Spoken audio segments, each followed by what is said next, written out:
Hi guys, in this second lesson on turnarounds we're going to talk about a turnaround with the dreaded flat 3 diminished chord.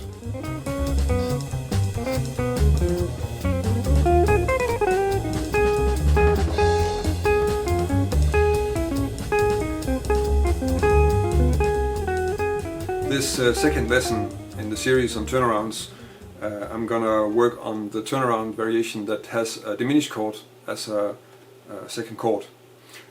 So that's this progression: B flat major 7, D flat diminished, C minor 7, and F7 altered, and of course back to B flat.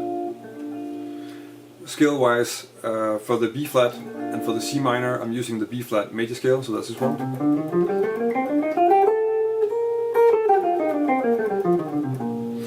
For the D flat or C sharp diminished,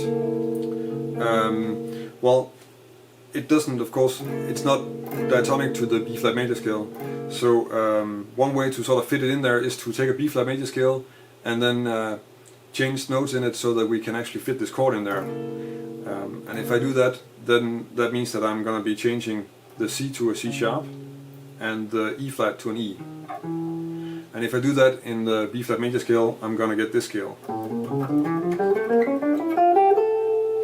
And in fact, that's D harmonic minor. So the scale I'm using is D harmonic minor over this diminished chord in the key of B flat. This is the kind of dim chord that I would refer to as a subdominant dim chord, and actually I would also refer to it as a sharp 4 diminished in inversion.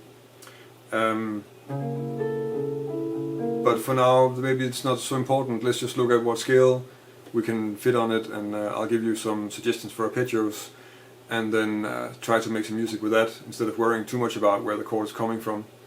I have another lesson on the sharp 4 diminished chord and how you can resolve it in another way to the tonic chord.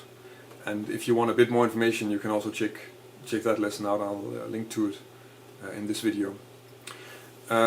So now we only need a scale for the dominant, for the F7 altered, and F7 altered is of course the same as F sharp minor melodic. So that gives us this.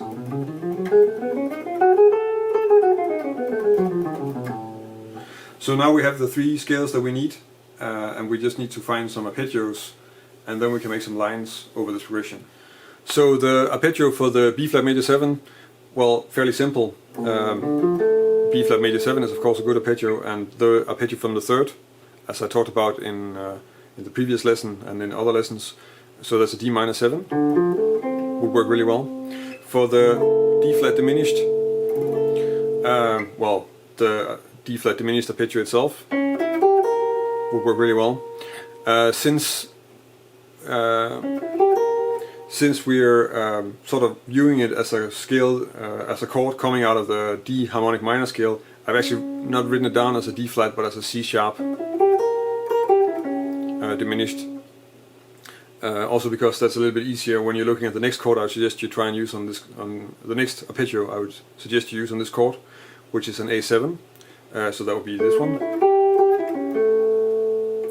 For the C minor, well, C minor works well, and the arpeggio from the third, so the E flat major 7. On the F7, if you watch my lesson on the altered scale, I think these suggestions are in there because there's not really an F major chord diatonic to F sharp minor melodic. So the arpeggios that I would say you start with to make the sound of the chord clear would be E flat half diminished and B7, which would be sort of the arpeggio of the tritone substitute and from the third of the tritone substitute. So now that we have a scale, actually we have the scales that we need all placed in the same position, and we also have some arpeggios for each chord. Then we can start making some lines on it. As I mentioned in the first lesson on turnarounds, the progression is moving really fast, and if you're playing in 8 notes, you have 4 8 notes per chord. So that's why you need the arpeggios, because you need to play the chord pretty clearly in order to make anything that sounds like the progression. And to play something that's clear and at the same time also makes melodically a bit of sense is a bit of a challenge, but also something that's a necessary skill if you want to play jazz, essentially, because a lot of progressions are like this, and especially when you start getting into progressions like giant steps or moment's notice, or these kind of really fast moving progressions with a lot of modulations. So this is a really good exercise for that, and of course also just a way to approach the dim chord, the flat 3 diminished, because this is something that's used a lot, and I get a lot of feedback from students that this is something that's difficult to work with and hard to improvise on. Okay, so let's just look at the example that I made for lines on this progression.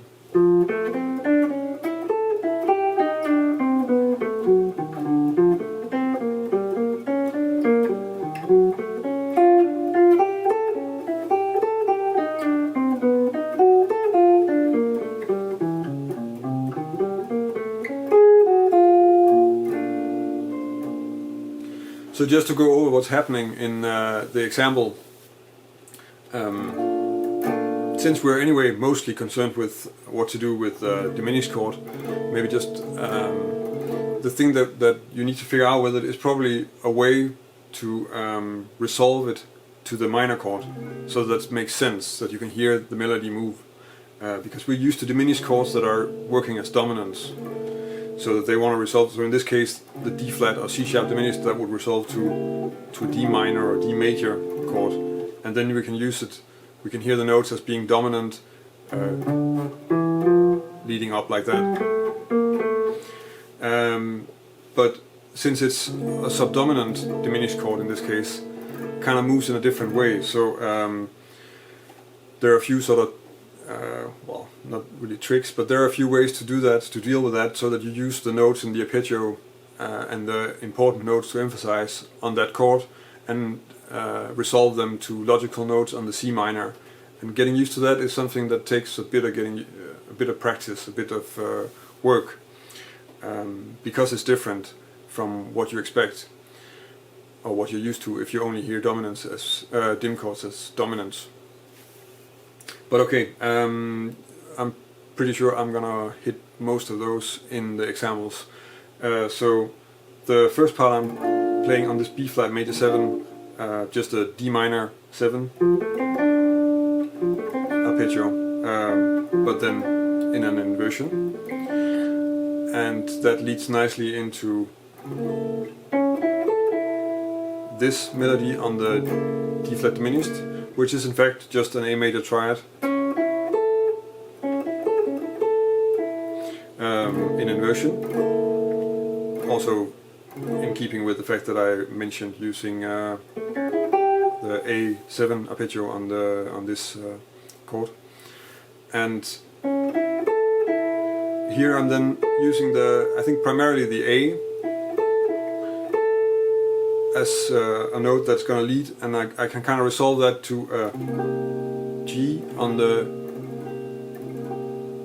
C minor 7, and then on the C minor 7 I am using this minor cliché, and on the F sharp 7 F7 altered I'm using B diminished arpeggio in inversion, so I'm just descending down from the root.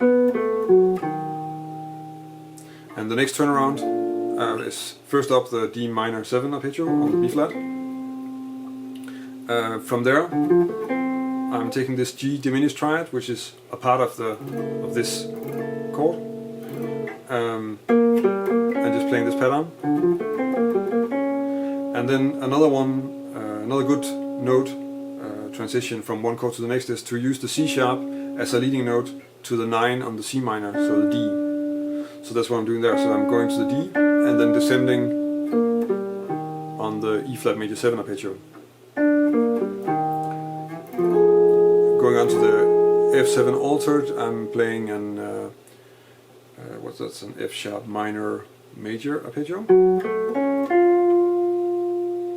And on the third turnaround first this sort of pentatonic or Coltrane pattern,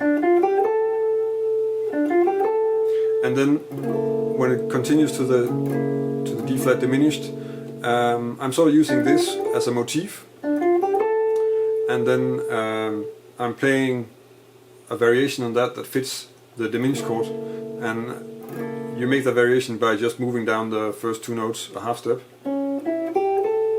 And in fact that's also an A7 arpeggio in inversion, but I think in the context it's sort of, it's stronger as a melodic thing than maybe a harmonic thing. I'm thinking more about the melody there than actually the harmony. Again, the A is resolving to the G on the C minor, and then I'm playing also this pentatonic fragment here, descending. And from there I go on to another B7 arpeggio. And for the last turnaround, first just down the B flat major 7 arpeggio from the 5th, so F, D, B flat A. And then I'm just continuing down the diminished arpeggio from the G.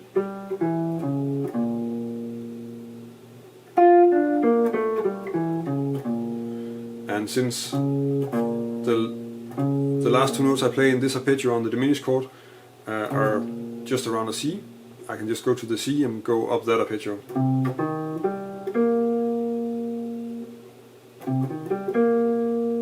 And then using the same idea, the last two notes are G and B flat, so I'll just resolve that to an A on the F sharp, F7 altered. And there I'm playing an A major 7 shell voicing.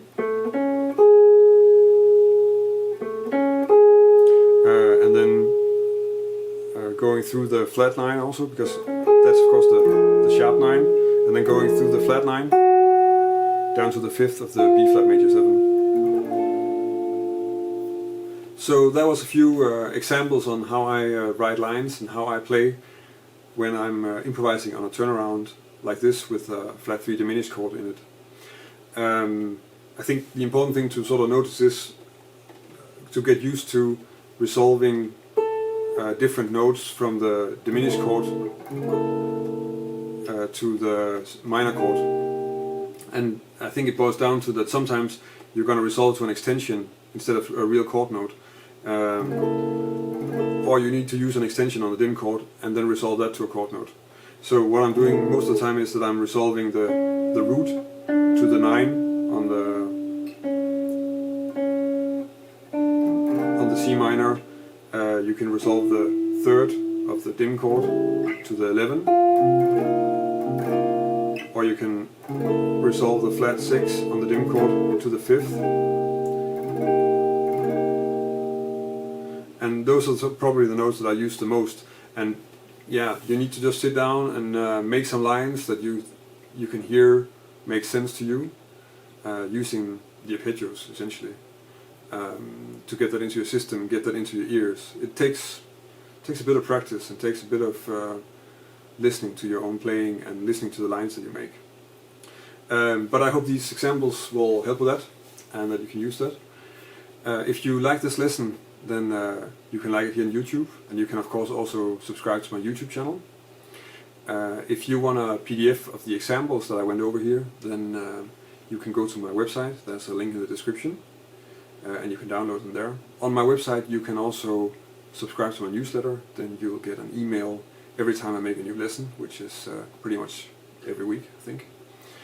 If you have any comments or suggestions for things I should cover in lessons, this is coming out of somebody asking about how to play over Someday My Prince Will Come, I think. Then let me know. You can do that on the video here, or you can connect with me on Facebook or Twitter or Instagram or Google+, and let me know there. So yeah, that's about it. Until next week, thank you for watching.